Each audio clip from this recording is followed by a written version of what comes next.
बिस्मिल्लाहिर्रहमानिर्रहीम। अस्सलाम वालेकुम दोस्तों, इस ऑडियो लॉग में हम बात करने वाले हैं इमरान खान की स्ट्रेटेजी के हवाले से। इमरान खान ने एक अच्छा खासा इंटरव्यू दिया है इमरान रियाज खान को, जिसमें उन्होंने जनरल बाजवा की खुल के बुराई वगैरह की है, जिसमें उन्होंने जनरल बाजवा के बारे में बताया कि वो क्या कर रहे हैं क्या नहीं कर रहे, ये वो चीजें उन्होंने बड़े खुलकर बताई हैं। उसके अलावा उन्होंने बताया कि मैं फ्यूचर की फौजी लीडरशिप के साथ किसी भी तसादुम में नहीं आना चाहता। टू अ डिग्री बात भी ठीक है, नहीं आना चाहिए। उसके अलावा उन्होंने कहा कि आजम सवाती के साथ जो कुछ हुआ है ये तमाम तर चीजें बिल्कुल ठीक नहीं है, नए आर्मी चीफ को इसका नोटिस वगैरह लेना चाहिए। ये तमाम तर चीजें हैं जो हम इस ऑडियो लॉग में डिस्कस कर रहे हैं। जिसका डर था मुझे वही हुआ। मैंने पहले भी कहा था कि इमरान खान ने कभी भी पाकिस्तानी इस्टेब्लिशमेंट के साथ जंग नहीं की थी, ना ही इमरान खान ने अपनी पीटीआई की पार्टी को इस तरह से पोजीशन किया था कि वो इस्टेब्लिशमेंट के साथ उलझ पड़े। एक्चुअली में जो इस्टेब्लिशमेंट के साथ उलझ पड़ा था ना, वो पाकिस्तान की अवाम उलझ पड़ी थी, पाकिस्तान के मीडिया के कुछ सहाफी उलझ पड़े थे, पाकिस्तान के कुछ बहादुर लोग थे जो उलझ पड़े थे इस्टेब्लिशमेंट के साथ। बाकी इमरान खान और उसकी पीटीआई तो बिल्कुल कोने में बैठी हुई थी। एक स्टेटमेंट बता दे जो इमरान खान के लोगों ने खुलकर दी हो इस्टेब्लिशमेंट के खिलाफ। आजम सवाती ने दी तो आजम सवाती के पीछे कोई खड़ा रहा, शाह महमूद कुरैशी खड़ा रहा, असद उमर ने कोई स्टेटमेंट वगैरह दी, मुराद सईद ने कोई दी, सारे के सारे पीछे भाग गए। एक्चुअली में जब शहबाज गिल को पकड़ा गया था तो सेनेट के अंदर ये जो इसको गोली लगी थी, सेनेटर था, उसने तो शहबाज गिल के खिलाफ ही स्पीच कर दी थी कि शहबाज गिल ने पाकिस्तान आर्मी की तौहीन कर दी है, ये कर दी है। भाई कौन सी तौहीन कर दी थी शहबाज गिल ने? सो एक्चुअली में मैंने बार बार कहा था कि पीटीआई के अंदर वो ट्रप्पड़ी नहीं जो इस फौज के साथ टक्कर ले सके। असल पंगा जो इस फौज के साथ लिया था वो पाकिस्तानी अवाम ने लिया था, पाकिस्तान के सहाफियों ने लिया था, जिनमें से एक शहीद अरशद शरीफ था, इमरान रियाज खान था। ये थे वो टक्कर के लोग जो लड़ पड़े थे। सोशल मीडिया वालों ने लिया था। पीटीआई ने कभी भी पाकिस्तानी फौज से लड़ाई नहीं की थी। ये वो बुनियादी फैक्ट है जो हमेशा हमेशा के लिए क्लियर रहना चाहिए। सोशल मीडिया के लोगों ने टक्कर ली थी, पाकिस्तान की मीडिया के लोगों ने टक्कर ली थी, पाकिस्तानी अवाम ने सड़कों के ऊपर टक्कर ली थी। बाकी पीटीआई ने कभी भी पाकिस्तानी फौज से टक्कर नहीं ली थी। पीटीआई एक जमहूरी पार्टी है, एक सियासी पार्टी है जिसको बार बार इलेक्शन लड़के वापस इक्तदार के अंदर आना होता है। सो इसीलिए उनकी कुछ मजबूरियां भी होंगी। लेकिन जो भी policy Imran Khan carry out करने के बारे में सोच रहा है, जो पॉलिसी इमरान खान सोच रहा है कि मैं ये चलूंगा तो इसके नतीजे में मेरे फौज के साथ ताल्लुकात अच्छे हो जाएंगे, बिल्कुल भी नहीं होते। आपके ताल्लुकात हमेशा ताकत की बुनियाद के ऊपर होते हैं। अगर आप कमजोर होते हैं तो आपके रिलेशन सिर्फ आपके ताकतवर दोस्त के ऊपर ही डिपेंड करते हैं कि वो क्या चाहता है। जिस दिन आपके ताकतवर दोस्त ने कह दिया कि मेरे आपके साथ ताल्लुकात खत्म, तो आपके ताल्लुकात खत्म हो जाते हैं। आपके असल माना में ताल्लुकात वही मजबूत होते हैं जो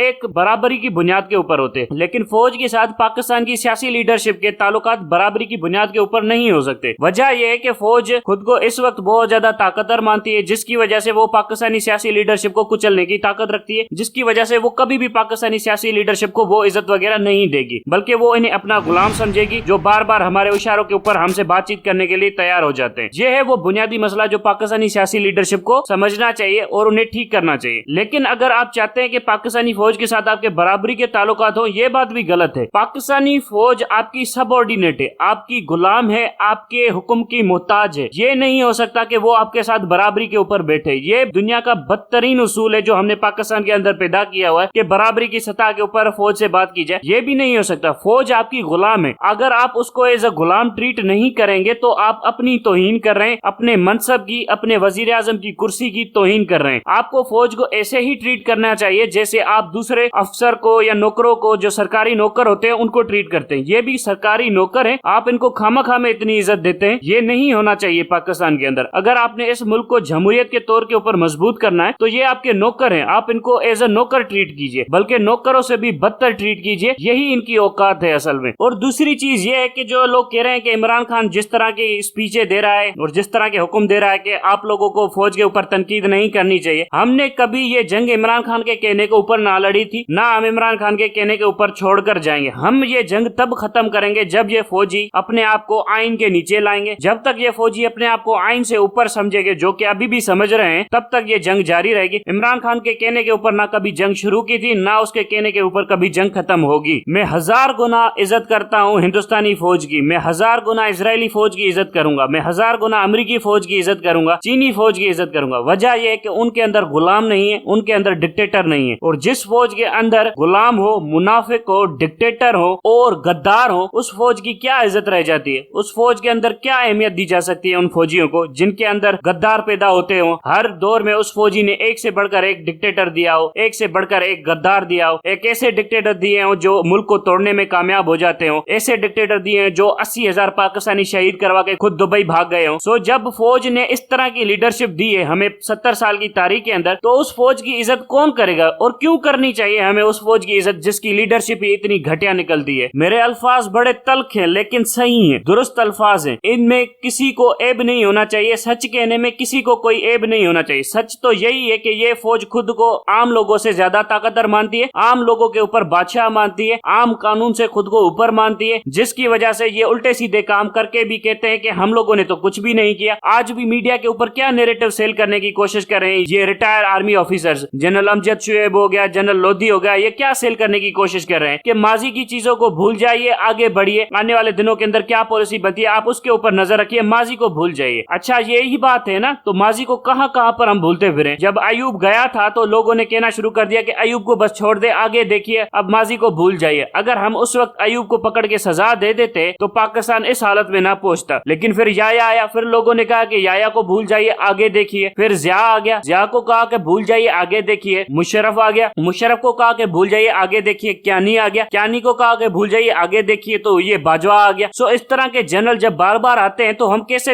आगे देख सकते हैं कि जब बार बार ये फौज इस मुल्क की सियासी लीडरशिप के पीठ में खंजर घोंपती है, आने वाले दिनों में कौन सी ऐसी गारंटी है जो ये फौज देती है कि सियासी लीडरशिप की पीठ में खंजर नहीं घोंपेगी। सो ये वो चीजें हैं जो हमें सोचनी पड़ती हैं और सोचनी चाहिए भी कि क्या हमें आगे देखना चाहिए या हमें पीछे थोड़ा सा देखना चाहिए कि ये पीछे कौन गद्दार है जो बार बार हमारी पीठ के अंदर खंजर घोंपते रहे। हिंदुस्तानी फौज 1000 गुना पाकिस्तानी फौज से बेहतर है, कम से कम गद्दार तो नहीं है उसके अंदर, धोखेबाज तो नहीं है, डिक्टेटर तो नहीं है। यहाँ पर तो आए दिन इस फौज में से डिक्टेटर और गद्दार निकलते हैं। वो जुल्म करते हैं तो कश्मीर के अंदर करते हैं, मुसलमानों के ऊपर करते हैं। क्या कभी किसी ने देखा है कि हिंदुओं के ऊपर जुल्म किया हो? कितने दहशतगर्द हिंदू हिंदुस्तान के अंदर घूमते फिरते हैं, उनसे कभी ये हिंदुस्तानी फौज उलझ पड़ी हो? कभी नहीं उलझती। ये आरएसएस के गुंडे, ये दहशतगर्द लोग, ये गुजरात के दहशतगर्द, ये आपके तमिल के अंदर बैठे हुए दहशतगर्द, उनसे तो कभी लड़ाई नहीं की है हिंदुस्तानी फौज ने। ये मोक्सल्स बैठे हुए, नेक्सलाइट्स बैठे हुए सारे के सारे हिंदुस्तान के सेंट्रल डिस्ट्रिक्ट्स के अंदर, वहां पर भी तो कभी लड़ाई वगैरह नहीं हुई है। उनके साथ भी छोटी मोटी झड़पें होती है, कभी एयरफोर्स का भी इस्तेमाल नहीं करते। वजह यह है कि वो अपने हिंदू लोगों की इज्जत करते हैं। यहाँ पर एक ऐसी फौज बैठी हुई है जो अपने ही लोगों को मारकर फखर महसूस करती है। कभी उनको बलोच कहकर मारती है, कभी उनको सिंधी कहकर मारती है, कभी उनको पंजाबी साउथ वाले कहकर मारती है, कभी उनको पठान कहकर मारती है। और जब इस फौज से पूछा जाए तो कहते हैं कि हम तो मुसलमान के ऊपर ही भरोसा रखते हैं। कौन सी मुसलमानियत है तुम्हारे अंदर? तुम इबलीस से भी गए गुजरे हो। ये मुसलमानियत होती है कि मुल्क को टुकड़ों में तकसीम कर देना, मुल्क की आवाम के ऊपर जुल्म करना, ये मुसलमानियत है। लोगों को दिन रात झूठ बेचना और झूठ बेलाकर शरीफ लोगों को जलील करना, ये मुसलमानियत है तुम्हारे अंदर। ईमान का जज्बा होता है इन फौजियों के अंदर। किस बात का ईमान का जज्बा होता है इन फौजियों के अंदर? ये गुंडे दहशतगर्द पालने से इनका ईमान का जज्बा पड़ता है। बहरहाल मुझे इमरान खान से कभी उम्मीद भी नहीं थी कि वो फौज के खिलाफ कोई सख्त स्टैंड वगैरह लेगा। और फ्रेंकली स्पीकिंग जब ये प्राइम मिनिस्टर बन जाएगा कोई रिफॉर्म्स वगैरह नहीं करेगा लार्ज स्केल के ऊपर, जिसके अंदर मिलिट्री के अंदर कोई चेंजेस वगैरह लाई जा सके। बस ये वही करेगा जो ये करता आ रहा है, ड्रामेबाजी। उसके बाद ये होगा कि अल्टीमेटली दोबारा से इसके खिलाफ मार्शल लॉ लग जाएगी, ये फिर से आवाम के अंदर बैठा होगा, फिर कोई भी आवाम का बंदा इसको सपोर्ट करने के लिए नहीं आएगा। आपको बार बार आवाम प्राइम मिनिस्टर की कुर्सी पर बिठाती है लेकिन आप अपनी करतूतों से नीचे आ जाते हैं। मैं आपको इजिप्ट की मिसाल देता हूँ। इजिप्ट के अंदर मोहम्मद मुर्सी की हुकूमत आई थी, बड़े लंबे अरसे के बाद इजिप्ट के अंदर जमहूरियत आई थी। तो सारे के सारे जो डिक्टेटर थे उनको हटा के इजिप्ट के अंदर कभी भी जमहूरियत नहीं रही। मोस्ट ऑफ द हिस्ट्री उसके अंदर सिर्फ और सिर्फ डिक्टेटर्स ही रहे। हार्डली 5 से 6 साल वहां पर एक जमहूरी गवर्नमेंट आई थी। मुर्सी की गवर्नमेंट आई, 1 साल भी उसे नहीं चलने दिया, उसे गिरा दिया। मुर्सी जब चढ़ा था ना तख्त के ऊपर तो उसे कहा गया था कि आप माजी को ना देखें, आप मुस्तकबिल को देखें, आप मुआशी मामला हल करें। सारी मीडिया ने यही नैरेटिव बनाना शुरू कर दिया, मुआशी मामला को हल करें, आप ये माजी को ना देखें, ये ना करे, वो ना करे। अल्टीमेटली क्या हुआ? मुर्सी की हुकूमत 1 साल भी नहीं चली, एक और डिक्टेटर आकर बैठ गया और मुर्सी को हटा दिया इक्तदार से। यही काम आप आंग सान सूची के साथ देख लीजिए जो म्यांमार में हुआ है। आंग सान सूची 27 साल जेल के अंदर रही थी, उसके बाद वो आजाद हुई, उसके बाद वो हुकूमत में आई। वहां पर म्यांमार की मिलिट्री का बड़ा इन्फ्लुएंस हुआ करता था। आंग सान सूची ने सोचा कि पहले मिलिट्री को कंट्रोल कर लूं, तो वहां पर लोगों ने इसके ऊपर प्रेशर डाला कि आप फौज को छोड़ें, आप माजी को भूल जाएं, माजी को बिल्कुल भी ना देखें, आप मुस्तकबिल की फिक्र करें, आप मुआशी चीजों के ऊपर फोकस करें। आंग सान सूची ने अपनी फौज को बचाने की कोशिश की क्योंकि इंटरनेशनल जेनोसाइड कमीशन बैठ चुका था इनके ऊपर और इनकी ह्यूमन राइट्स वायलेशन के ऊपर इनके खिलाफ इंक्वायरियां हो रही थी। वहां पर आंग सान सूची ने पता है क्या स्टेटमेंट दी थी? वो कोर्ट की स्टेटमेंट आज भी पड़ी हुई है मेरे पास जिनीवा के अंदर। वहां पर स्टेटमेंट दी थी कि अगर हमारी फौज सख्ती ना करती ना इन मुसलमानों के खिलाफ म्यांमार के अंदर, तो यहाँ पर यह होता कि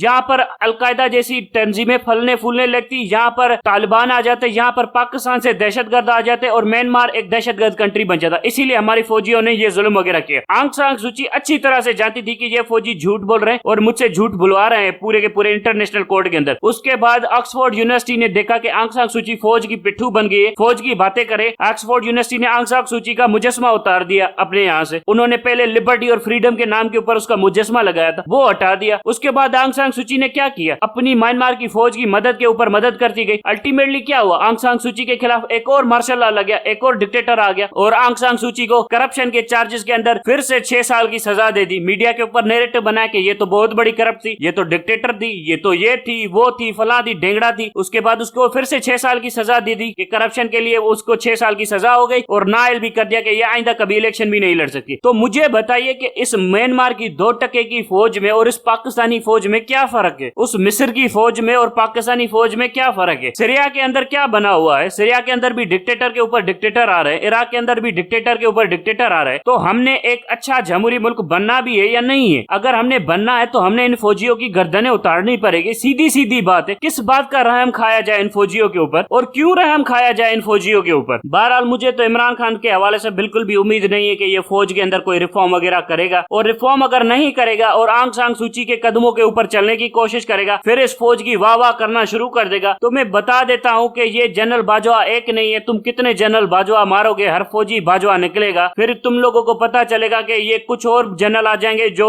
इमरान खान को फिर से कल्टी कर देंगे, फिर एक और नैरेटिव बनाएंगे मीडिया के ऊपर और कहेंगे कि हमने 2025 में एक और नैरेटिव बनाया जाएगा कि हमने 2025 में फैसला कर लिया कि हम सियासत से इस्तीफा दे रहे हैं, इसीलिए हमने इमरान खान की हुकूमत को सपोर्ट नहीं किया, इसीलिए एक और नो कॉन्फिडेंस मोशन पास हो गया। ये सारे के सारे तमाशे हैं, ये ड्रामे हैं। अगर आप जेन्युइन चाहते हो ना पाकिस्तानी फौज के अंदर चेंजेस आए, आपकी फौज बहादुर बने, आपकी फौज के अंदर वो हिम्मत हो, वो जज्बा हो, वो हौसला हो, वो कैरेक्टर हो, वो प्रोफेशनलिज्म हो, तो आपको इमीडिएटली 5 से 6 चीजें करनी पड़ेगी। जनरल अजहर अब्बास को सजाए मौत देनी पड़ेगी, जनरल साहिर शमशाद को सजाए मौत देनी पड़ेगी, आपके 5th कोर के कमांडर जो कि DGI-SPR थे इनको सजाए मौत देनी पड़ेगी, आपको जनरल बाजवा को सजाए मौत देनी पड़ेगी, आपको जनरल नदीम अंजुम को सजाए मौत देनी पड़ेगी, आपको मिस्टर XYZ ये जितने भी हैं इनको सजाए मौत देनी पड़ेगी, आपको डर्टी हैरी को सजाए मौत देनी पड़ेगी और डंके की चोट के ऊपर सजाए मौत देनी पड़ेगी, आपको जनरल मुशर्रफ को पकड़ के सजाए मौत देनी पड़ेगी। ये 5 से 6 जनरल अगर आपने कुर्बान कर दिए, खुदा की कसम ये मुल्क संवर जाएगा। हर बार हमारे जवान ही क्यों शहादतें दें, कुछ कुर्बानियां इन जनरलों को भी देनी चाहिए, थोड़ी अपनी गर्दनें भी सूली के ऊपर लटकाएं ताकि पाकिस्तान एक आजाद जमहूरी रियासत बन सके। पाकिस्तान की निजात इन जनरलों की मौत में है। अगर पाकिस्तान ने तरक्की करनी है तो इन जनरलों को मरना पड़ेगा, वरना पाकिस्तान यहीं का यहीं रहेगा। Thank you very much.